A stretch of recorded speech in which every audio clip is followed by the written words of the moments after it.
வணக்கம். ஜம்மு காஷ்மீர் மற்றும் ஹரியானா மாநிலங்களுக்கான தேர்தல் நடந்து முடிந்திருக்கக்கூடிய நிலையில் தற்பொழுது அந்த முடிவுகள் வெளியாகவிருக்கின்றன. ஜம்மு காஷ்மீரை எடுத்துக்கொண்டால் அது யூனியன் பிரதேசமாக மாற்றப்பட்ட பிறகு, குறிப்பாக 370 என்ற அந்த சிறப்பு அந்தஸ்து திரும்ப பெற்ற பிறகு 2014ஆம் ஆண்டிற்கு பிறகு நடக்கக்கூடிய தேர்தல் என்பது மிக முக்கியமான ஒன்றாக இருக்கிறது. இந்த தேர்தலில் அங்க இருக்கக்கூடிய மக்கள் எடுக்கக்கூடிய முடிவுகள் என்பது ஒரு கட்சி சார்ந்த அல்லது அவர்களுக்கு ஆதரவான முடிவாக மட்டும் அல்லாமல் அவர்கள் எடுத்த முடிவுக்கான ஆதரவா அல்லது எதிர்ப்பா என்பதையும் நிர்ணயிக்கக்கூடிய ஒன்றாகவும் மக்களுடைய அதிகாரப்பூர்வ பதிலாகவும் பார்க்கப்படுகிறது. மற்றொரு புறத்தில் ஹரியானா தேர்தல், இந்த தேர்தலை பொறுத்த வரைக்கும் கடந்த 2 தேர்தல்களிலும் வெற்றி பெற்று 10 ஆண்டுகளாக அங்கு ஆட்சி செய்து வருகிறது பாஜக. அதற்கு பிறகு நடக்கக்கூடிய இந்த தேர்தலில் 10 ஆண்டுகளுக்கு பிறகான ஒரு ஆன்டி இன்கம்பன்சி என்ற அந்த ஒரு விஷயம் ஒர்க் ஆகுமா, அல்லது பாஜகவினுடைய அந்த ஆட்சி காலத்திற்கான ஒரு சான்றிதழாக மக்கள் இந்த முடிவுகளை தெரிவிப்பார்களா என்ற எதிர்பார்ப்பு இருந்து வருகிறது. இரு தேர்தல்களுடைய முடிவுகளுமே மிக முக்கியமாக 2 தேசிய கட்சிகளுக்கும் இருக்கக்கூடிய நிலையில் தற்பொழுது சற்று நேரத்தில் அந்த வாக்கு எண்ணிக்கை தொடங்குவதற்கான சூழல் என்பது ஏற்பட்டிருக்கிறது. தேர்தல் ஆணையம் இந்த வாக்கு எண்ணிக்கை எந்த விதமான சிக்கலும் இல்லாமல் நடப்பதற்கான அந்த ஏற்பாடுகளை செய்து வருகிறது.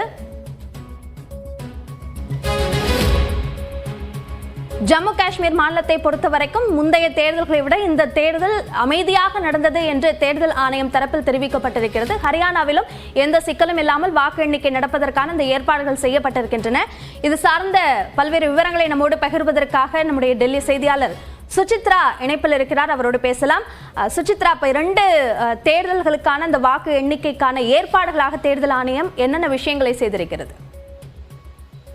இந்த 2 மாநிலங்களையும், குறிப்பாக ஜம்மு காஷ்மீர் மற்றும் ஹரியானாவினுடைய தேர்தல் வாக்கு எண்ணிக்கை இன்னும் சற்று நேரத்தில் ஒரு சில மணித்துறையில் தொடங்க உள்ள நிலையில் அதற்கான பல்வேறு பலத்த பாதுகாப்பு ஏற்பாடுகளையும் முன்னேற்பாடுகளையும் தேர்தல் ஆணையமானது செய்துள்ளது. ஹரியானாவை பொறுத்தளவில் சுமார் 90 தொகுதிகளை கொண்டுள்ள அந்த மாநிலத்தை பொறுத்தளவில் 90 வாக்கு எண்ணிக்கை மையங்கள் அமைத்து அதற்கான பாதுகாப்பு ஏற்பாடுகள் மற்றும் இவிஎம் மெஷின்களை ஸ்ட்ராங் ரூமில் எவ்வாறு பாதுகாப்பாக வைத்திருந்தது உள்ளிட்ட பல்வேறு ஏற்பாடுகளும் தேர்தல் ஆணையமாக செய்தது. மிக முக்கியமாக எந்த ஒரு அசம்பாவிதம், குறிப்பாக பஞ்ச்குலா உள்ளிட்ட பகுதிகள் ஏற்படக்கூடாது, அதாவது பதற்றமான பகுதிகளாக கருதப்பட்ட பகுதிகளில் உள்ள அந்த வாக்கு மையங்கள், வாக்குப்பதிவு மையங்கள் உள்ளிட்ட அனைத்திற்குமே பலத்த பாதுகாப்பு என்பது ஏற்படுத்தப்பட்டு சிசிடிவி லைவ் கேமரா மூலமாக கண்காணிப்புகள் பலப்படுத்தப்பட்டன. மத்திய ரிசர்வ் படை மற்றும் ஹரியானாவுடைய காவல்துறையினுடைய பாதுகாப்பும் அந்த பகுதியில் ஏற்பாடு செய்யப்பட்டது. அதே போல ஜம்மு காஷ்மீரை பொறுத்தளவில் 20 வாக்கு எண்ணிக்கை மையங்கள் என்பது ஏற்படுத்தப்பட்டுள்ளது. மிக முக்கியமாக இது திட்டமிட்டே செய்யப்பட்ட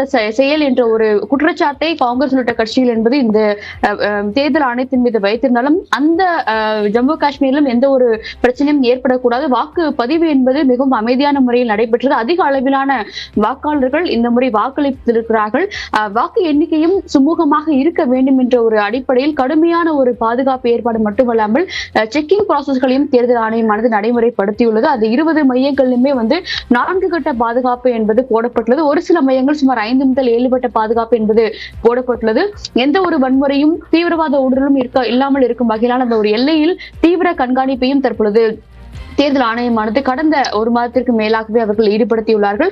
இன்றைய ஒரு வாக்கு எண்ணிக்கையை பொறுத்தளவில் காலை 8 மணிக்கு அதிகாரப்பூர்வமாக தொடங்கியுள்ள இன்று நள்ளிரவு வரை நீளக்கூடும் என்ற ஒரு எதிர்பார்ப்பு இருப்பதன் காரணமாக தேவையற்ற வேலைகளுக்காக யாரும் வெளியே அத்துமீறி செல்வதோ அத்துமீறி செயல்களில் ஈடுபடுவதோ கூடாது என்ற ஒரு அறிவுறுத்தலையும் பொதுமக்களுக்கு, குறிப்பாக ஜம்மு காஷ்மீர் பகுதியில் தேர்தல் ஆணையமானது வெளியிட்டுள்ளது மிக முக்கியமாக பார்க்கப்படுது. இந்த வாக்கு எண்ணிக்கை என்பது முழுவதுமாக லைவ் ஃபீட் மூலமாக தேர்தல் ஆணையத்தினுடைய மூத்த அதிகாரிகள் கண்காணிக்கப்பட்டு எந்த ஒரு பிரச்சனையும் எந்த ஒரு அரசியல் கட்சியின் சார்பாகவும் எந்த ஒரு குளறுபடியும் ஏற்படக்கூடாது என்பதில் மிகவும் தீவிர ஒரு கண்காணிப்பையும் தேர்தல் ஆணையமானது முன்னெடுத்துள்ளது. அபிநயா, சுசித்ரா, இன்று மாலை முதல் வரைக்கும் அந்த வாக்கு எண்ணிக்கை நடைபெறும் என்று தெரிவித்திருந்தீர்கள். தற்பொழுது முக்கிய செய்தியாக வாக்கு எண்ணிக்கை தொடங்கியிருக்கிறது என்ற அந்த செய்தியை நாம் பார்க்கிறோம். ஹரியானாவில் ஹேட்ரிக் வெற்றியை பெறுமா என்ற முனைப்பில் பாஜக இருக்கிறது.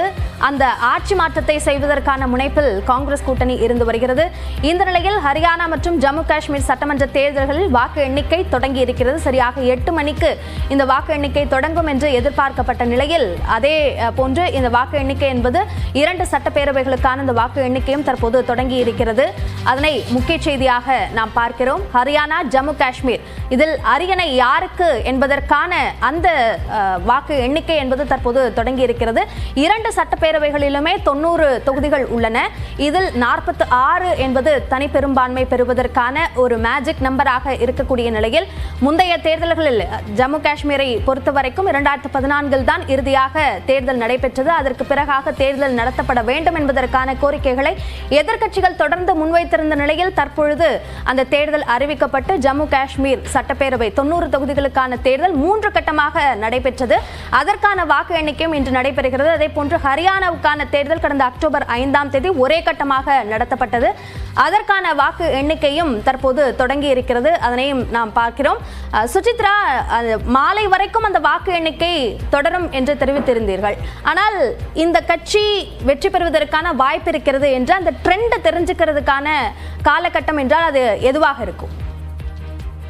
நிச்சயமா அபிநயா, அந்த எலெக்ஷனுடைய கவுண்டிங் ட்ரெண்ட் அப்படின்றத பொறுத்த அளவில் சுமார் 10:30 முதல் 11:30 மணிக்குள்ளாகவே எந்த கட்சி ஆட்சி அமைக்க உள்ளது, யாருக்கு பெருவாரியான வாக்குகள் சென்றுள்ளது என்பது தொடர்பான அந்த ஒரு நிலவரம் என்பது சுமார் 11 மணி அளவிலேயே வெளியாகிவிடும். தேர்தல் ஆணையமும் இந்த பல்வேறு தேர்தல் முடிவுகளை பார்ப்பதற்காக அவர்களுடைய அதிகாரப்பூர்வ இணையதளத்தில், எலெக்ஷன் கமிஷனுடைய அதிகாரப்பூர்வ இணையதளத்தின் மூலமாகவும் பல்வேறு மூலமாகவும் லைவ் டெலிகாஸ்ட் மூலமாகவும் அவர்கள் ஏற்பாடுகளை செய்தார்கள். குறிப்பாக இந்த எவ்வளவு வாக்கு பதிவு என்பது எண்ணப்பட்டுள்ளது, எத்தனை சுற்றுகள் முடிவடைந்துள்ளது என்பதை பொறுத்து 11 மணி முதல் 11:30 மணிக்குள்ளேயே அந்த ட்ரெண்டுகள் என்பது மிக முக்கியமாக ஜம்மு காஷ்மீரை பொறுத்தளவில் சற்று ஒரு வாக்கு எண்ணிக்கை என்பது சற்று இழுபறியாக நீடிக்கும் என்ற ஒரு எதிர்பார்ப்பும் எந்த ஒரு பிரச்சனையும் இல்லாமல் இருப்பதன் காரணமாக பொறுமையாக அதை மேற்கொள்ள வேண்டும் என்ற ஒரு அறிவுறுத்தல் என்பது அதிகாரிகளுக்கு அறிவுறுத்தப்பட்டது. ஹரியானாவை பொறுத்த அளவில் நிச்சயமாக காங்கிரஸ் மற்றும் பாஜகவிடையே கடுமையான ஒரு போட்டி என்பது நிலை வருகிறது. ஒரு சில தொகுதிகளை பொறுத்தளவில் மும்முனை போட்டியும்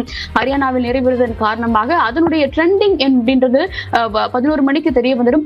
அது போக ஒவ்வொரு மணி நேரமும் எவ்வளவு வாக்குகள், எவ்வளவு சுற்றுகள் எண்ணப்பட்டுள்ளது, எந்த கட்சிக்கு எவ்வளவு வாக்குகள் வழங்கப்பட்டுள்ளது, எந்த வேட்பாளர் அதிகமான வாக்குகளை பெற்றது என்பது தொடர்பான பல்வேறு ட்ரெண்டுகளையும் நாம் தேர்தல் ஆணையத்தினுடைய இணையதளம் மட்டுமல்லாமல் நியூஸ் 18 தொலைக்காட்சி வாயிலாகவும் நாம் தெரிந்து கொள்ளலாம்.